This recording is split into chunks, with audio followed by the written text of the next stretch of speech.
صل على محمد وآل محمد وعجل فرجهم استغفر الله الذي لا إله إلا هو الحي القيوم الرحمن الرحيم ذو الجلال والإكرام وأتوب إليه أعوذ بالله السميع العليم من الشيطان الرجيم بسم الله الرحمن الرحيم اللهم كل وليك لحجة ابن الحسن صلواتك عليه وعلى آبائه في هذه الساعة وفي كل ساعة وليا وحافظا وقائدا وناصرا ودليلا وعينا حتى تسكنه أرضك طوعا وتمتعه فيها طويلا صلوات اللهم صل على محمد وآل محمد وعجل.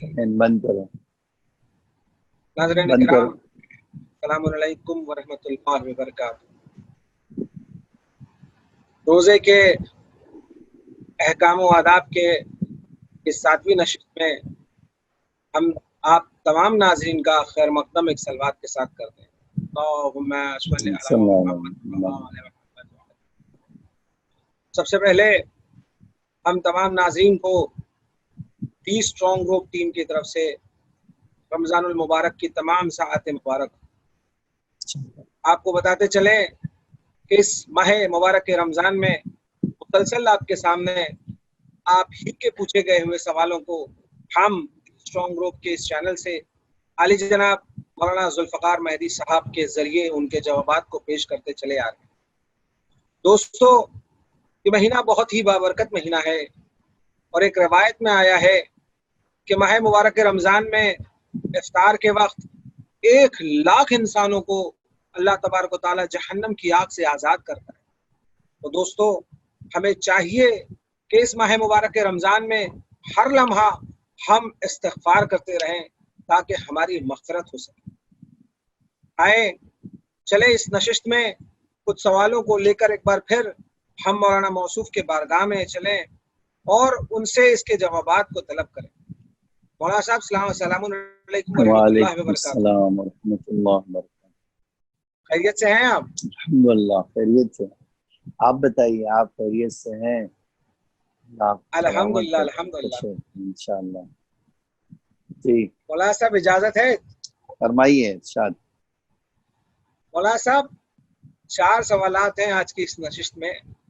پہلا سوال یہ آیا ہے مومنین کی طرف سے کہ اگر کسی شخص کو ایک مدت کے بعد یہ علم ہو کہ کسی بنا پر اسے ماہ رمضان کے کچھ روزوں کی قضا رکھنی ہوگی اور اگر وہ ان قضا روزوں کی تعداد معین نہ کر پائے تو اسے کیا کرنا چاہیے؟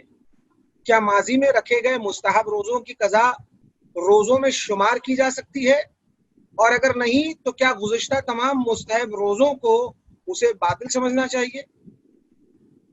اعوذ باللہ من الشیطان الرجیم. بسم اللہ الرحمن الرحیم.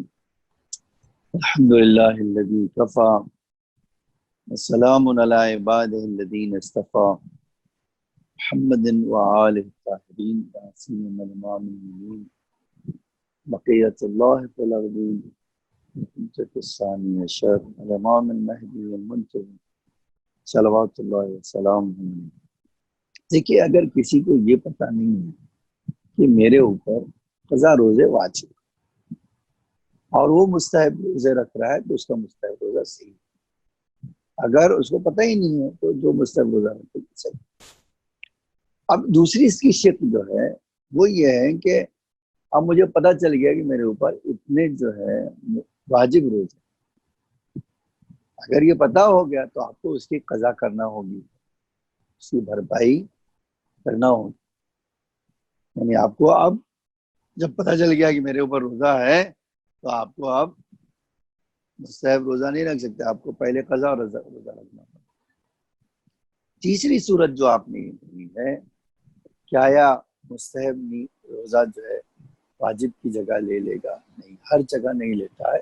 کچھ ایسی جگہ ہے جہاں ایسا ہو سکتا ہے, لیکن چونکہ روزے کی قضا اور نیت معین کرنا ضروری ہوتا ہے اس لیے وہ رکھنا ہو. ٹھیک ہے. اب جب سے یاد آیا ہے مجھے رکھنا ہے اس دن سے آپ کو اتنے قضا کرنا ہے، اتنے روزے رکھنا ہے جس سے یہ یقین حاصل ہو جائے کہ اب میرے اوپر روزے قضا نہیں رہ گئے ہیں. چونکہ تعداد کو پتہ نہیں ہے، اس کو یہ نہیں جانتا کتنا ہے، تو اتنے روزے رکھے کہ اس کو یقین ہو جائے کہ اب میرے اوپر کوئی واجب روزہ باقی نہیں. یہ تیسری صورت. جی فرمائیے. شکریہ مولانا صاحب کا بہت بہت.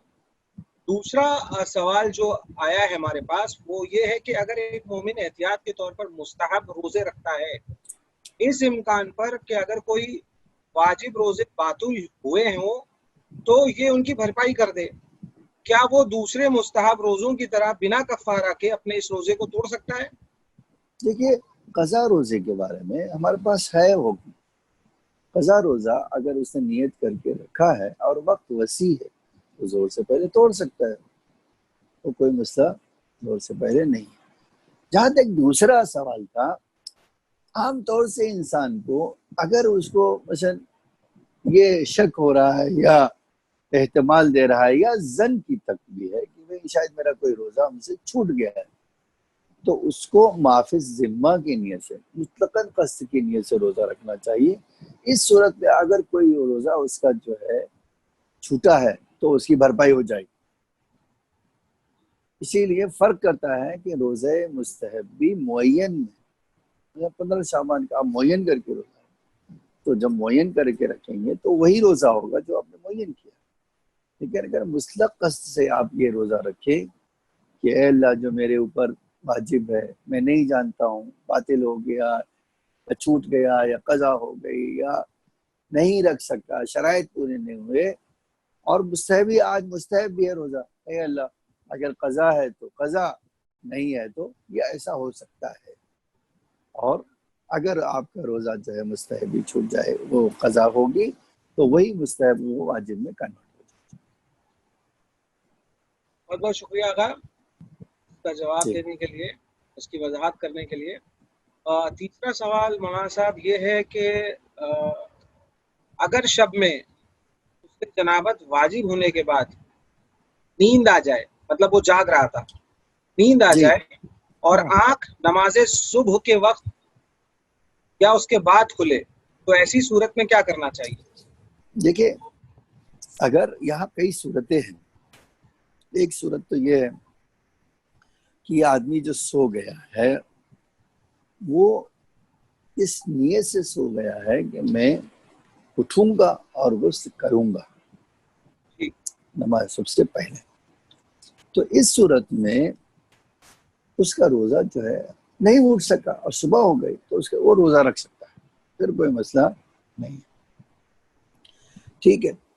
لیکن اگر جو ہے اس نے کیا کیا، وہ ایسا آدمی تھا جو اٹھ ہی نہیں سکتا ہے، وہ جانتا ہے کہ میں کمکرن کی نیند سوتا ہوں اور میری بہت گہری نیند ہوتی ہے اور میں نہیں اٹھ سکوں گا، تو اب اگر سویا ہے تو اس کا حکم الگ ہے. اب یہ جو ہے آدمی جس نے ایسا کیا اس نے کوتاہی کی ہے. ٹھیک ہے.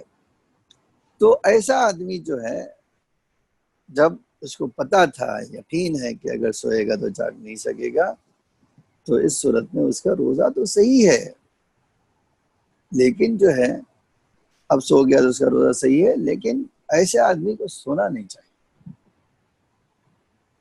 ٹھیک ہے جی. اس کی ایک صورت اور بھی ہوتی ہے، جی بیدار ہونے کا یقین نہیں ہے اس کو. جی ٹھیک ہے.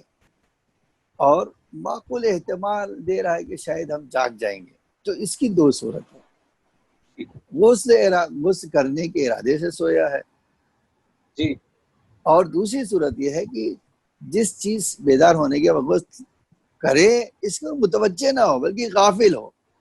تو ان دونوں صورتوں میں لازم ہے کہ دن کا روزہ پورا کرے اور احتیاط واجب کی بنا پر قربت مطلق کی نیت سے روزہ انجام دے اور اس کی قضا بھی کرے. اچھا، قضا بھی کرنی پڑے گی.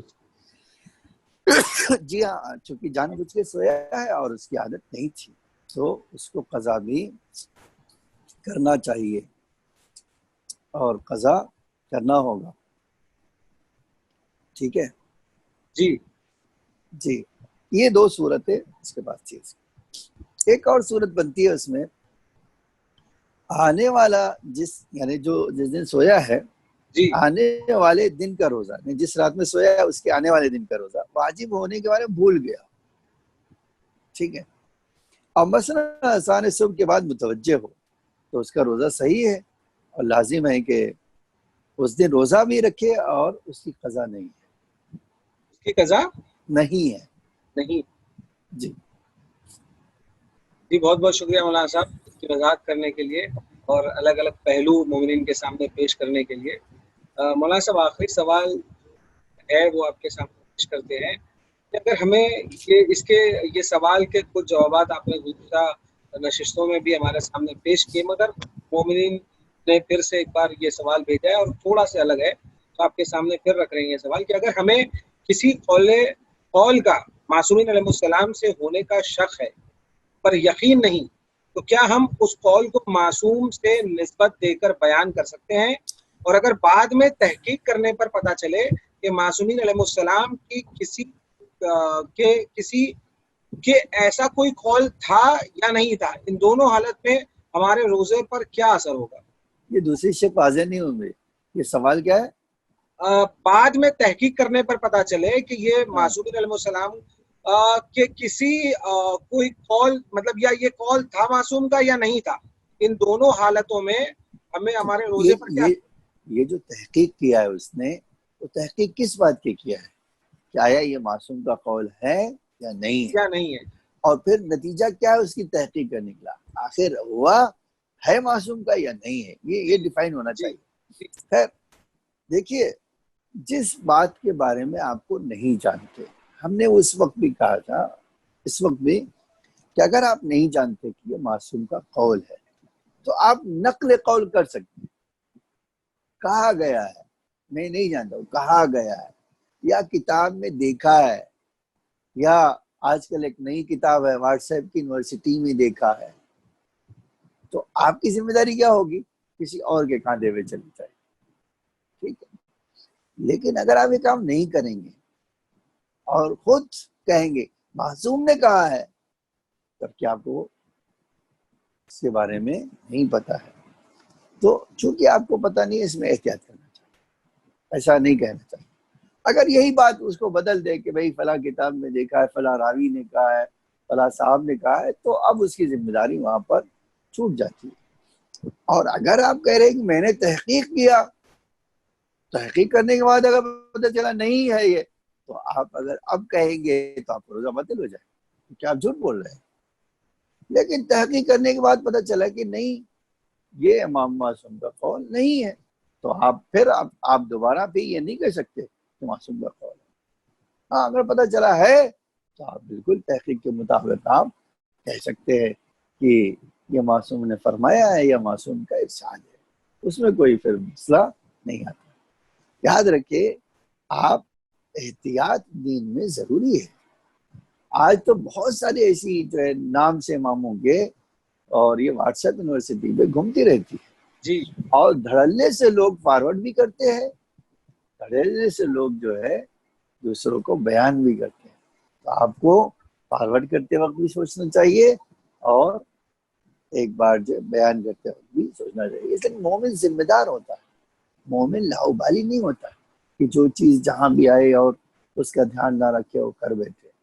تو معصومین کی طرف جو ہے کوئی چیز منسوخ کرنے سے پہلے ضروری ہے کہ ہم اس کی تحقیق کر لیں اور پھر تحقیق کرنے کے بعد نقل کریں. اگر تحقیق نہیں کیا ہے تو میں نے جیسا راستہ بتایا اس راستے کے مطابق عمل کریں. بہت بہت شکریہ مولانا صاحب. ناظرین، آپ نے دیکھا کہ مولانا موصوف نے ایک دم واضح طور پہ اس کی وضاحت کی کہ پہلے ہمیں تحقیق کر لینا چاہیے. اگر ہم معصومین کی حدیث کو بیان کر رہے ہیں یا کہیں واٹس ایپ پہ کسی کو بھیج رہے ہیں تو ہمیں پہلے تحقیق کر لینا چاہیے، اس کے بعد اس کو نشر کرنا چاہیے. بہت بہت شکر گزار ہیں مولانا موصوف کے ہم کہ جو لگاتار ہماری تشنگی کو بجھاتے چلے آ رہے ہیں.